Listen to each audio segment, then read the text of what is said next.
आज सायंकाळी अंदाजे 7 वाजता जळगाव शहरामध्ये कालिका माती चौक या ठिकाणी एक खाली डंपर एका मोटरसायकलवर जाणाऱ्या माणसाला धडक दिल्या होत्या।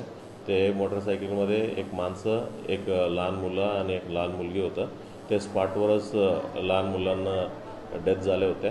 त्याच्यानंतर लहान मुली हॉस्पिटलाइज झाल्या आणि संताप झालेला इकडे जवळपासचे नातेवाईक त्यांनी डंपर जळाले होते आणि नंतर आंदोलन केलं होतं जागावरच आणि सर्व आंदोलन आता शांततेत संपलेलं आहे। आणि जे कोणी आरोपी आहे ते ट्रकचा ड्रायव्हर आहे आणि ट्रकचा मालक आहे, त्याला आमच्या पोलिसांच्या ताब्यात आहे। FIR दाखल करण्याची प्रक्रिया चालू आहे। FIR दाखल झाल्याबरोबर त्यांच्या अटकेचा पुढील कारवाई होणार आहे।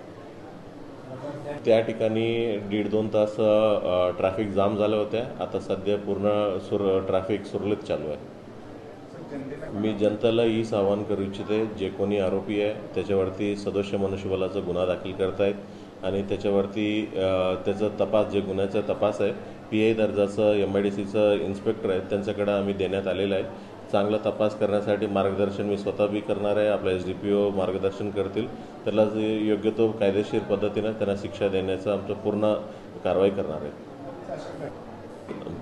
जे तिथला रहिवासींचा मागणी होता, तिथं स्पीड ब्रेकरचा संबंधित नॅशनल हायवेचा इंजिनियर आहे त्यांना आम्ही कल्पना दिलेला आहे। उद्या त्यांनी लावून घेतील असं त्यांनी आश्वासन दिलं आणि त्याच्यानंतर ते रहिवासींचं तिथं हॉकर्सबद्दल देखील त्यांचा कंप्लेंट होता।